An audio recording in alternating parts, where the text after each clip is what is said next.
गोवर्धन, किसका वर्धन? गाय का। गो मतलब गाय, गाय का वर्धन भगवान करते हैं। आजकल हम लोग गाय की सेवा करना भूल गए, गाय का आदर करना भूल गए, गाय की सेवा शुश्रूषा करना भूल गए। आजकल बदलता हुआ दौर, बदलता हुआ समय, जो पुराना भारत था जिस के लिए भगवान अवतार लेते थे। अच्छा बताओ, भगवान का जब भी अवतार होता था किसके लिए अवतार होता था? विप्र, धेनु, धेनु मतलब गाय, सुर मतलब देवता, संत हित, भक्तों के हित के लिए, गाय के हित के लिए, संतों के हित के लिए, राष्ट्र के हित के लिए भगवान अवतार लेते हैं। जब जब हो ये धर्म की हानि, बाढ़हि असुर अधम अभिमानी, तब तब धरि प्रभु विविध शरीरा, परित्राणाय साधूनां विनाशाय च दुष्कृतां, धर्म संस्थापनार्थाय संभवामि युगे युगे। भगवान का अवतार क्यों होता है? जब गाय पर अत्याचार बढ़ता है। विप्रधेनु, दूसरे नंबर पे गाय, गाय को रखा है। गाय पर जब अत्याचार होता है तब भगवान रोते हैं। कष्ट होता है भगवान को कि मेरी गाय परेशान है। भगवान गैया चराते हैं, नाम पड़ा गोपाल। गोवर्धन क्यों उठाए? कि इस गोवर्धन की तलहटी पर हमारी गैया घास खाती है। जहां गाय को पेट भर भोजन मिल जाए वो जगह सुरक्षित होनी चाहिए। भगवान ने उस जगह को अपने हाथ में लिया जिस जगह पर गौ माता चरती है, विचरण करती है। और आजकल गौचर भूमि, आपको पता है गांव गांव में सरकारी रिकॉर्ड में गौचर भूमि होती है। आप जानते हैं इन बातों को? सरकार के खसरा में, सरकार के कागज में गौचर भूमि मेंशन होती है। क्या भूमि? हर गांव में ये भूमि होती है। आजकल लोग क्या करते हैं? कब्जा कर लेते हैं। तो जितनी गाय की भूमि थी लोगों ने कब्जा कर लिया। आज के 50 साल पहले तक आपने देखा होगा, मैंने तो अभी तक देखा है 20 साल पहले तक, 10 साल पहले तक हमारे गांव में भी पहले गायों के लिए बहुत जगह हुआ करती थी। ऊंची जगह है तो गाय की गौचर हो गई, नदी के किनारे का जो टिप्पा था वो गाय का, एक सैर होती थी। पगडंडी गांव में ना, एक गांव से दूसरे गांव तक जाने के लिए एक रास्ता हुआ करता था। उस रास्ते के बहुत दूर तक चारों तरफ भूमि होती थी, वो सरकारी भूमि होती थी। तो अब किसानों ने क्या किया, जो सैर होती थी वो ना बगल के किसानों ने खोद खोद के पूरी जगह खत्म कर दी और गौचर भूमि पे कब्जा कर लिया। इसलिए तो अब गाय सड़कों में बैठने लग गई। जब गाय की बैठने की जगह ही आप छीन लोगे तो गाय तो सड़क पर बैठेगी। ट्रक वाला आता है, गाय पे धक्का मारता, हाथ पांव टूट जाते हैं, तड़प के मर जाती है। या कोई कसाई आता है, भर के ले जाता है, बूचड़ खानों में काट देता है। पहले पहले हर गांव में सरकारी रिकॉर्ड में गौचर भूमि थी। शास्त्र कहते हैं कि गौचर भूमि पे कब्जा करने वाले की पीढ़ी, सारी पीढ़ी नरकगामी हो जाती है कि पापी तूने गाय की भूमि पे कब्जा कर लिया। जो गाय की गौचर भूमि पर कब्जा करता है उसकी तमाम पीढ़ियां नरकगामी हो जाती हैं। इसलिए कभी गाय की भूमि पर कब्जा ना करना। गाय की भूमि होती है, पता है ना आपको, सरकारी रिकॉर्ड में गौचर भूमि के नाम से मेंशन है, हर जगह होती है। आप कितने लोग इस बात को जानते हैं कि गांव में गौचर भूमि हुआ करती थी, हुआ करती है? कितने लोग जानते हैं? है ना? पहले हर गांव में गौचर भूमि होती थी, अब सब कब्जा हो गई।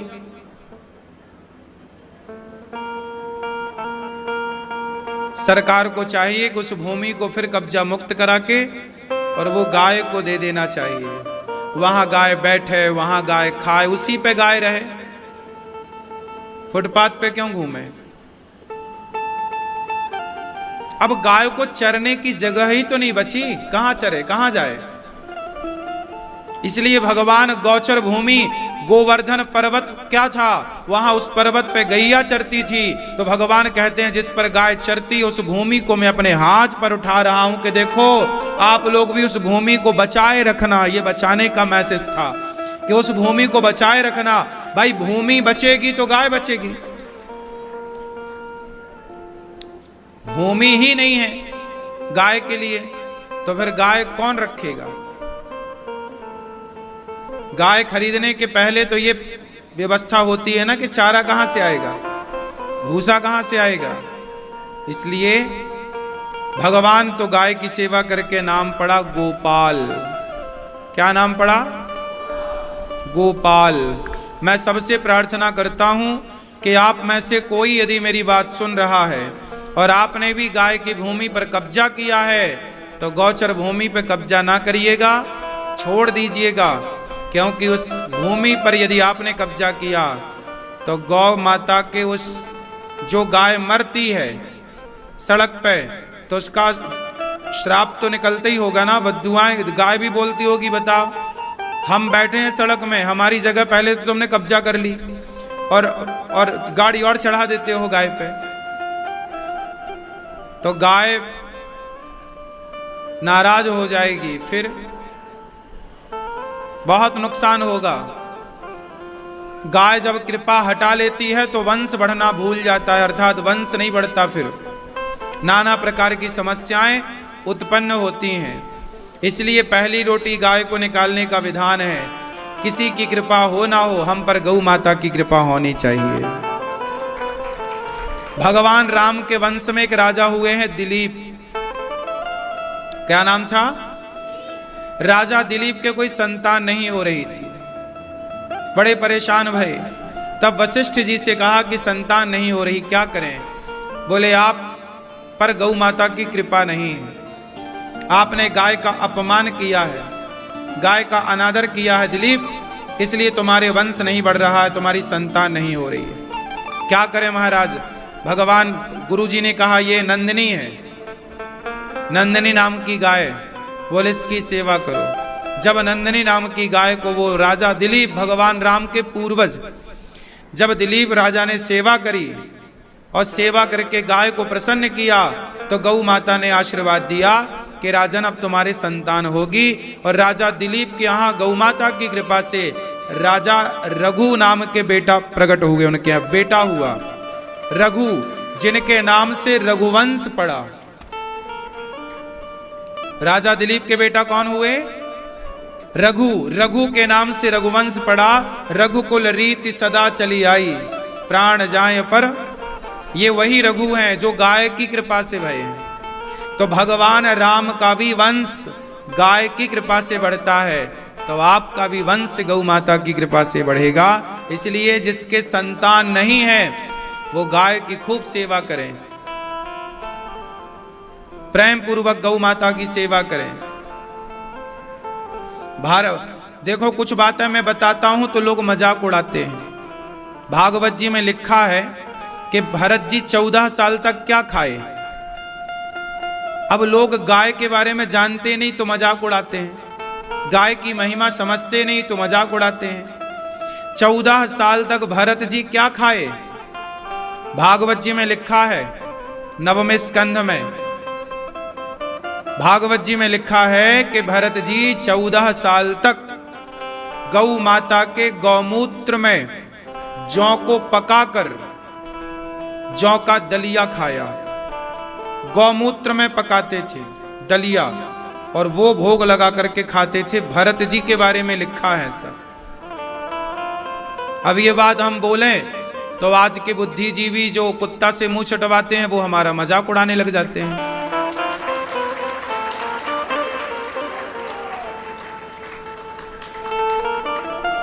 अब लोगों को कैसे बताएं कि ये परंपरा रही है, गौमूत्र सामान्य नहीं है।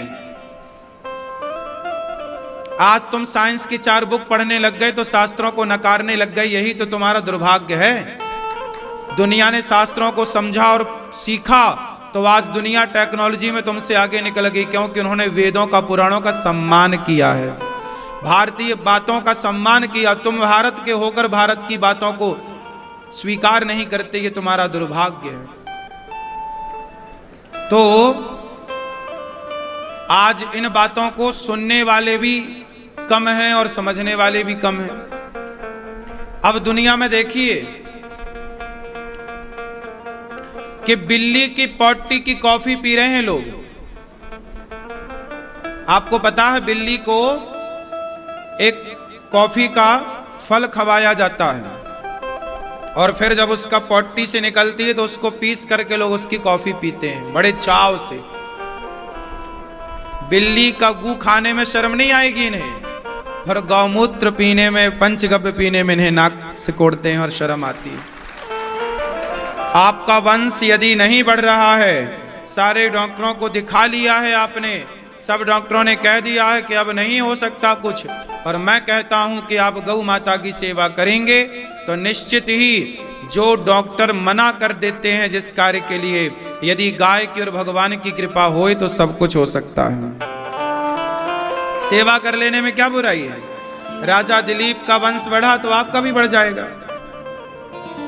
शास्त्रों में यह भी एक परंपरा रही है कि गाय को जौ खवाया जाए और गाय को गेहूं खवाया जाए, और उसको जब वो गोबर से बाहर आए तो उसको धो के साफ करके कई बार, और उसे गेहूं को पीस करके, जौ को पीस करके और भगवान को भोग लगा के उसकी रोटियां खाने से निश्चित ही, अब जैसे बिल्ली की पोटी में लोग कहते हैं कि बिल्ली को जो पोटी वो खवाई जाती है ना कॉफी, तो उसके पेट में वो एक प्रोसेस हो जाता है कि वो कॉफी थोड़ा सॉफ्ट हो जाती है, बड़ी हार्ड होती है, थोड़ा सॉफ्ट हो जाती है। यदि बिल्ली के पेट में कॉफी का प्रोसेस हो सकता है तो हम गाय को यदि जौ और गेहूं खवाएं तो गाय के पेट में भी तो एक प्रोसेस हो सकता है, और उस प्रोसेस से वो गाय के द्वारा निकला गया जौ और गेहूं, अन्य गेहूं और अन्य जौ की अपेक्षा वो शक्तिशाली है। गाय की कृपा है, गाय का उसमें गुण मिल गया, तो उसमें क्या बुराई है? मैंने एक संत जी के पास जाकर देखा, वो संत जी हमेशा ऐसा ही रोटी वो खाते हैं। गाय को जौ खिलाते हैं, जौ गोबर से निकलता, उसे धुल करके उसकी रोटी बनाते हैं, पीस करके भोग लगा के खाते। मैंने भी वो रोटियां खाई हैं। खाने में स्वाद तो आप लोग शायद स्वाद के वशीभूत हैं तो शायद खाएं ना खाएं, लेकिन यदि स्वाद को भूला जाए तो इतनी भी बुरी नहीं लगती। और वो रोटी वो खाते हैं। जब भरत जी गौमूत्र में पका हुआ दलिया खा सकते हैं, पदार्थ खा सकते हैं, तो हम क्यों नहीं खा सकते? पर अब विडंबना देखिए कि लोगों को कुत्ते से मुंह चटवाने में शर्म बिल्कुल नहीं आ रही है, लेकिन गाय का गोबर उठाने में, पंचगव्य पीने में, गाय की सेवा करने में लोगों को शर्म आ रही है। बड़ी विडंबना है। जबकि सदियों से गाय के गोबर से आपका आंगन लीपा जाता था। गाय का गोबर ही, दीपावली में अभी गोवर्धन पूजा होगी तो गोवर्धन भगवान सबके द्वार पर गौ माता के गोबर के ही बनाए जाते हैं, नहीं बनाए जाते। पंडित जी सत्यनारायण भगवान की कथा सुनाने आते हैं तो गाय के गोबर से ही लक्ष्मी, है ना, गौरी और गणेश बनाए जाते हैं।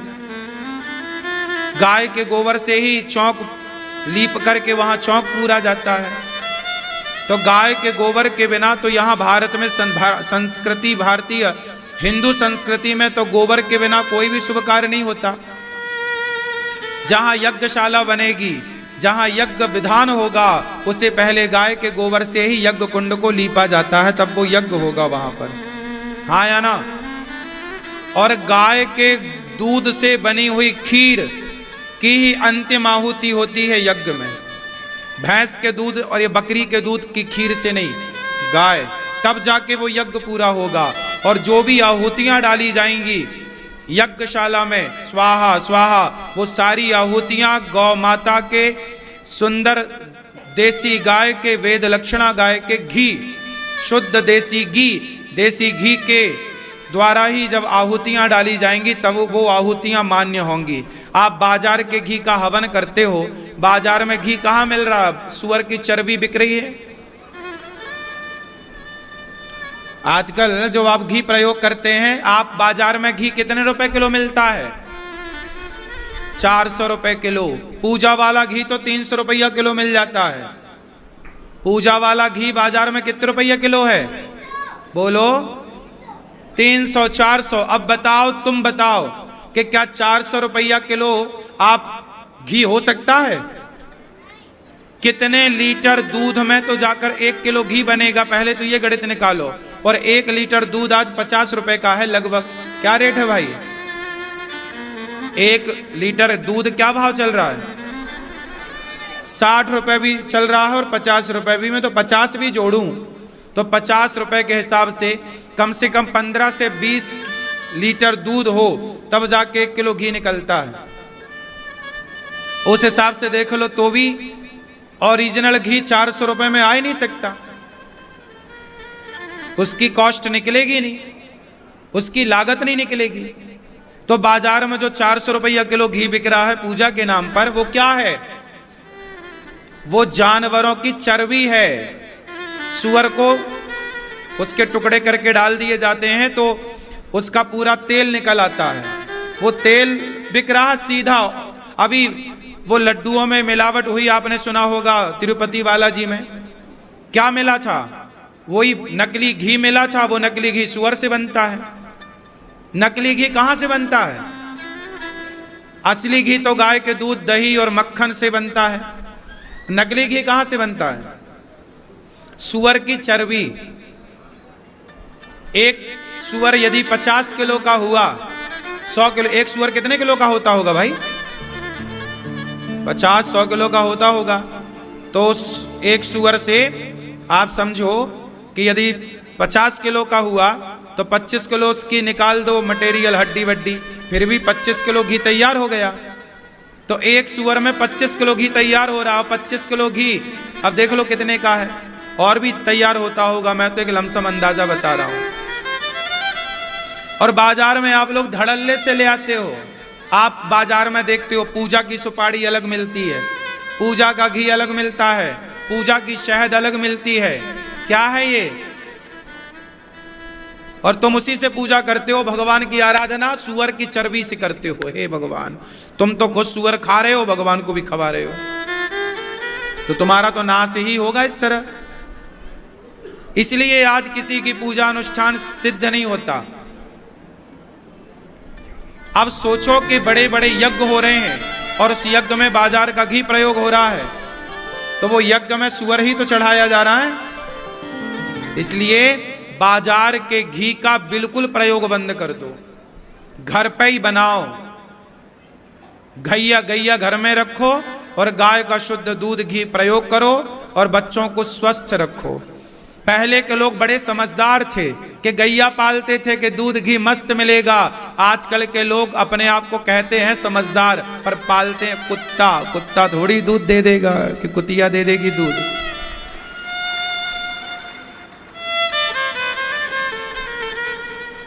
पहले के लोग बड़े समझदार थे, हाँ या ना? लेकिन पुराने लोगों को लोग कहते हैं वो अनपढ़ थे।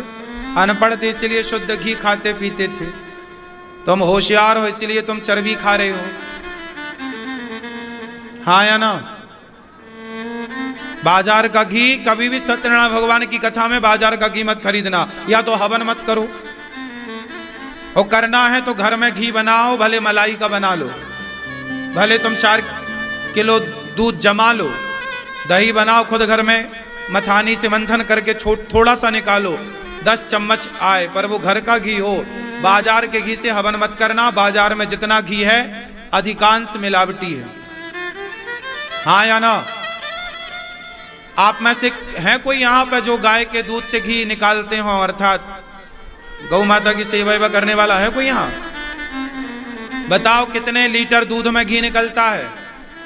कितने लीटर दूध डालोगे तो 1 किलो? प्रैक्टिकल कर लेना। हाँ 12। हाँ अब आप लोग प्रैक्टिकल कर लेना, हमने तो थ्योरी बता दी।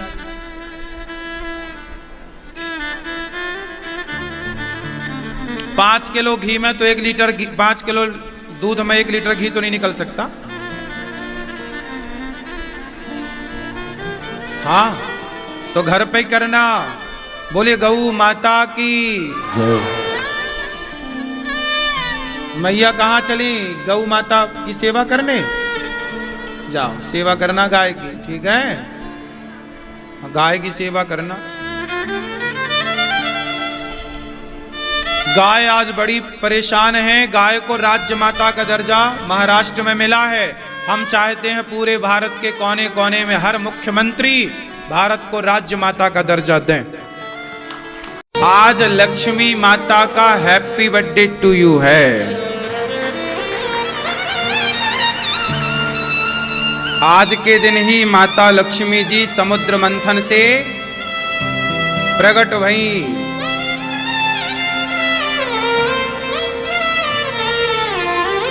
लक्ष्मी माता प्रकट भई और आज के दिन ही भगवान श्रीमन नारायण का लक्ष्मी जी से विवाह हुआ। तो लक्ष्मी जी प्रकट भई और लक्ष्मी जी का विवाह हुआ, इसलिए लक्ष्मी जी की पूजा होती है। इसलिए गणेश लक्ष्मी जी के बीच में लक्ष्मी जी के साथ भगवान नारायण जरूर रखिएगा। गोपाल जी रख लीजिएगा। लक्ष्मी जी भगवान श्रीमन नारायण, आपने वो आपके घर में वो तस्वीर होगी या वो विग्रह होगा जहां नारायण भगवान लेटे हैं और लक्ष्मी जी उनके चरण दबा रही हैं। ये वाला स्वरूप भगवान जी का सबके घर में होना चाहिए। वास्तु के हिसाब से भी भगवान शयन करते हैं। जहां जिस घर में भगवान नारायण के शयन करने का चित्र होता है,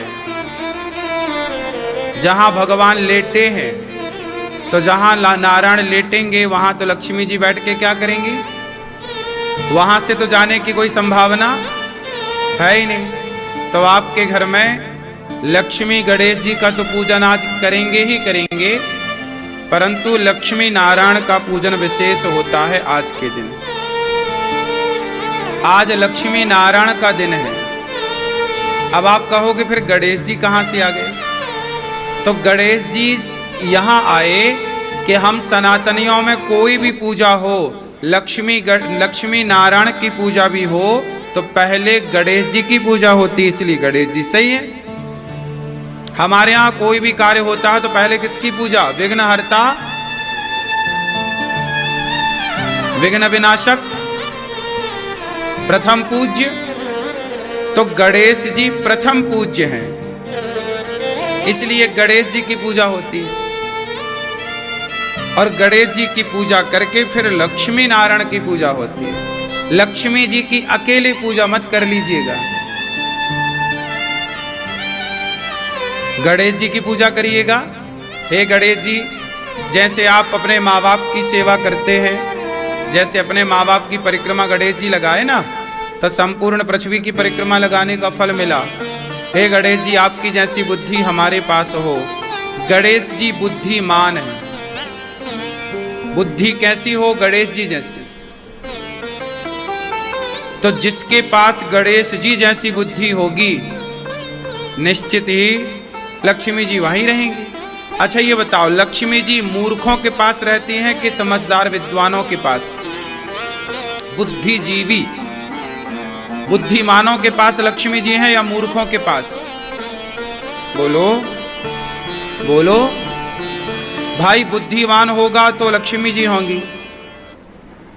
आप बहुत लक्ष्मी वाले हैं, मतलब बहुत आपके घर में धन धान्य है, मतलब आप बुद्धिमान हैं। मूर्खों के पास कहां है? तो गणेश जी जैसी बुद्धि, इसलिए गणेश जी की प्रथम पूजा। फिर लक्ष्मी नारायण की पूजा। पूजा करते समय क्या करिए? गाय के गोबर से पहले लीपिएगा। गोबर ही लक्ष्मी का स्वरूप है।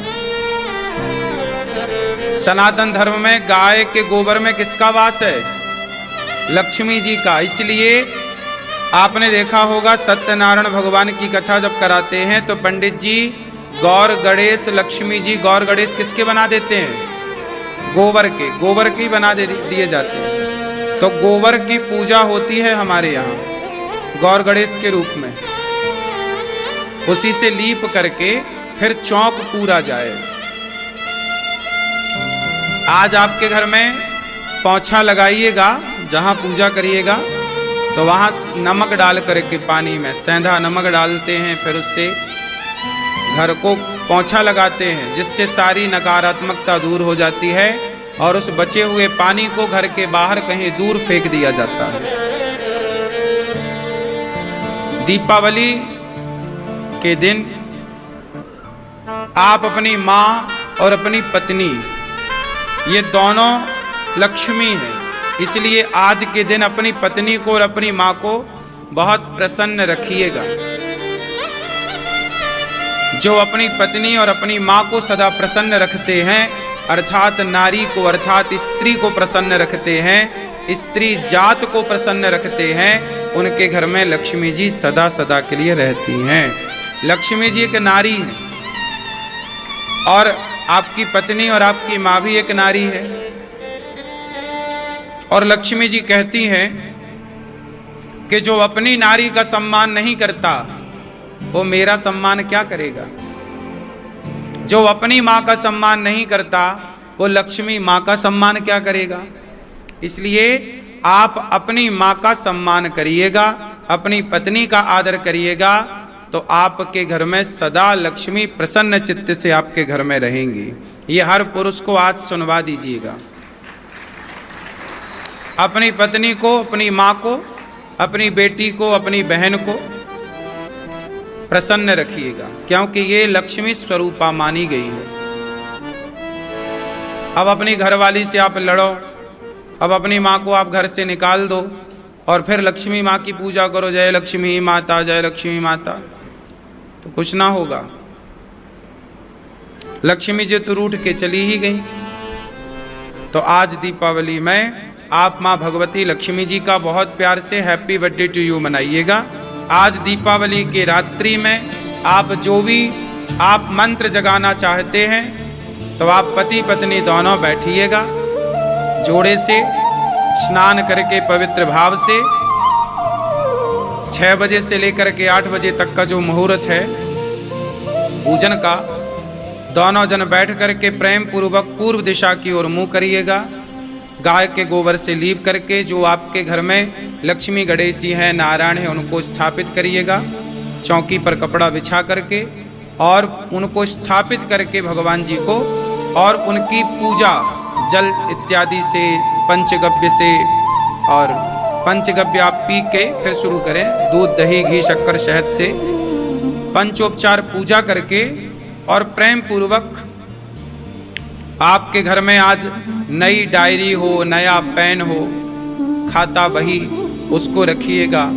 उसमें स्वास्तिक बना करके माँ सरस्वती का आवाहन पुस्तक में कीजिएगा। बच्चों की कॉपी किताब का पूजन, आपके घर में आज के दिन तराजू का पूजन होता है, आज के दिन हल का पूजन होता है, बांट का, तराजू बांट का पूजन होता है।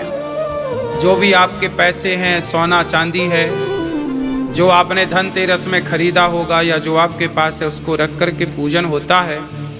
मानो ये सब कुछ भगवान को दिखाया जाता है कि हे प्रभु, जैसे सरकार को बताना पड़ता है ना कि हमारे पास क्या है क्या नहीं है, ऐसे दीपावली में आप सब बताओ लक्ष्मी माँ को कि देखो माँ आपकी कृपा से ये है, तो माँ देखेंगी कि आपके घर में क्या है क्या नहीं है।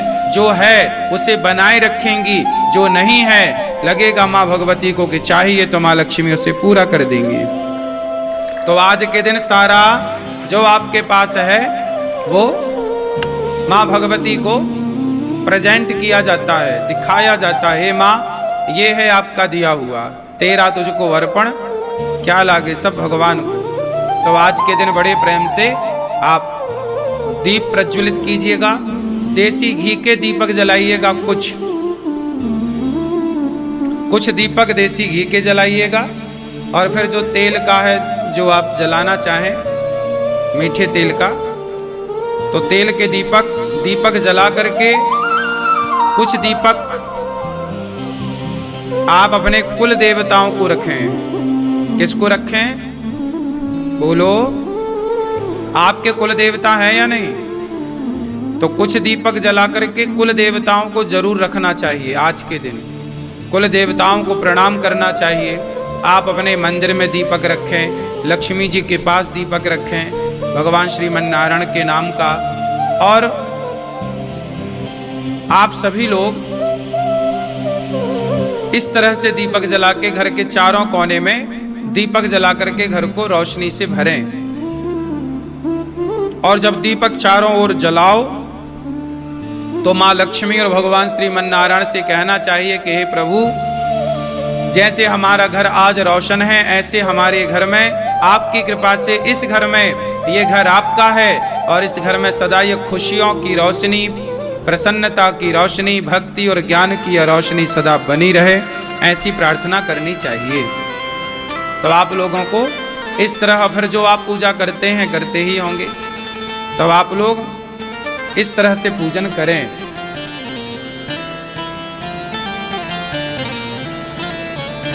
बहुत सारी विधि विधान आपको आपके पूर्वजों से मिलती है। कुछ कुछ परंपरागत पूजा होती है जो आपके बाप दादों ने करी, तो उनसे पूछ लिया करो। अपनी सास से, अपने ससुर से पूछा करो कि अपने यहाँ कैसी पूजा होती आई है। कई बार परंपरागत पूजा होती है कि बाप दादे जो करते आए हैं हम उसी को फॉलो करते हैं। इस तरह से दीपावली की पूजा करनी चाहिए सबको।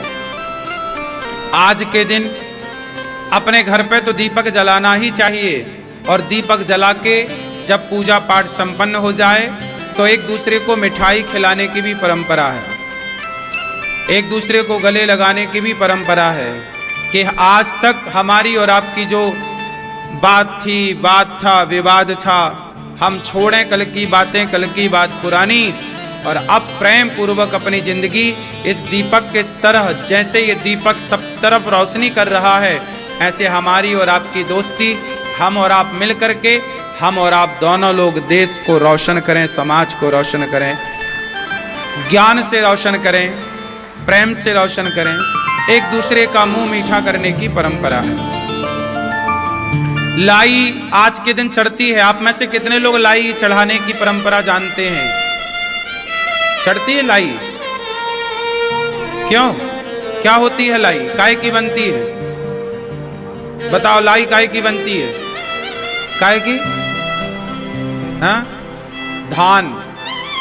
धान को जब गरम किया जाता है कढ़ाई में, उसमें रेत वेत डालते हैं ना, फिर उसमें गरम करते हैं, तो धान से क्या निकलती है? व्हाइट कलर की लाई, सफेद होती है, वो स्वच्छ होती है। धान कैसी होती है और लाई कैसी होती है ना? क्या अर्थ निकला? तपाया गया ना, धान को क्या किया गया, फिर क्या निकली, और फिर किसे चढ़ी? बोलो, लक्ष्मी जी को, गणेश जी को। क्या मैसेज मिला? कि लक्ष्मी तक पहुंचने के लिए धान को पहले क्या करना पड़ा? तपना पड़ा। जो तपेगा, जो मेहनत करेगा, वही लक्ष्मी तक पहुंचेगा। ये मैसेज है। आप सोचो कि बिना मेहनत करे हम सफल हो जाएं, बिना मेहनत करे लक्ष्मी पा जाएं। आप बिना मेहनत करे लक्ष्मी पा भी लोगे तो याद रखना टिकेगी नहीं। जिन्हें बफौती के रूप में मिल जाती है ना लक्ष्मी, वो साल 2 साल 4 साल में बर्बाद कर देते हैं सब। लेकिन जो मेहनत करते हैं, तपते हैं, जो तपते हुए आगे बढ़ता है, वो सदा लक्ष्मी पुत्र बन करके रहती है या रहता है। तो लाई इसलिए चढ़ाई जाती है समाज को मैसेज देने के लिए कि लाई को लक्ष्मी तक पहुंचने के लिए कढ़ाई में तपना पड़ा, तब जाकर के वो निखरती है। धान से लाई बनती है, चमकती है, चांदी की तरह सफेद होती है ना। तो आप अभी कब चमकेंगे? जब आप तपेंगे। अब आप तपेंगे ही नहीं तो चमकेंगे कैसे? आप बिना तपे चमकना चाहते हैं, आप बिना तपे लक्ष्मी पाना चाहते हैं, संभव नहीं है। 100 यहां पर लाखों रुपए पड़े हों, करोड़ों पड़े हों, मत देखो किसी की तरफ। आपको रास्ते में पड़ा हुआ पैसा मिल भी जाए तो वो टिकेगा ही नहीं। यदि ऐसे ही पैसा टिकता तो सारे चोर और सारे डाकू करोड़पति ना हो जाते। पर वो जस की तस हैं। कितने लोग चोरी करते हैं रोज, चप्पल जूते तक चुरा लेते हैं, मोबाइल और चैन सोना चांदी तक लेके भाग जाते हैं, आपका बटुआ आपका पर्स तक लेके चोर भाग जाते हैं। लेकिन ये चोर जितने भी चोरी करने वाले हैं, ये आपने देखा होगा एक से ही रहते हैं। इनकी कभी तरक्की नहीं होती, कभी ये सुखी नहीं रहते, इनके परिवार में शांति नहीं होती। क्यों? ऐसे बेईमानी से धन शांति देता ठहरता तो सब ना बेईमानी करते। कौन समझाए इन मूर्खों को कि धन वही ठहरता है जो पहले धान से लाई बनता है, अर्थात जो तपता है वही निखर के लक्ष्मी के चरणों तक जाता है, फिर लक्ष्मी माँ उसे स्वीकार करती हैं। तो आपको भी ये सिद्धांत फॉलो करना चाहिए। भगवान राम रावण को मार करके और फिर अयोध्या जी आए, भरत जी से मिले और राम जी राजा बने। प्रिय भक्तों, इसलिए हम आपसे कहते हैं कि इस बार लड्डू दीन दुखी को, भूखे को खिलाइए मिठाई। तो गौरी गोपाल आश्रम में रह रही हमारी वृद्ध माओं की ओर भी इस दीपावली में कुछ ना कुछ आप माओं की सेवा के लिए सहयोग अवश्य निकालिएगा। एक छोटा सा हिस्सा गौरी गोपाल आश्रम में वृद्ध माओं के लिए, यहाँ चल रही सेवाओं के लिए इस दीपावली कुछ अलग निकालिएगा, ताकि आप पर लक्ष्मी माँ की कृपा सदा बनी रहे। जो दूसरों को बांट करके खाता है ना, लक्ष्मी माँ उनसे बड़ी प्रसन्न होती है। आप एक बात, एक सिद्धांत नोट कर लो, जो व्यक्ति सदा खाने के पहले दूसरों को खिलाने का भाव रखेगा, उसके जीवन में कभी लक्ष्मी की कमी हो नहीं सकती। बस आप ये निश्चित मान लो, लिख लो, बच्चों को याद करा दो ये लाइन कि खाने के पहले जो दूसरों का ख्याल रखता है, जो दूसरों की फिक्र करता है, बस लक्ष्मी जी उनके द्वार पर सदा विराजती, उनके घर पर सदा विराजती।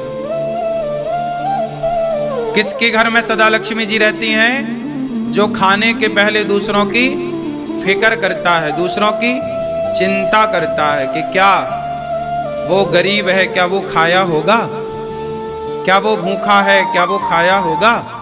उसको पहले खिलाकर, उसको देकर फिर कोई खाए तो लक्ष्मी जी सदा बनी रहती।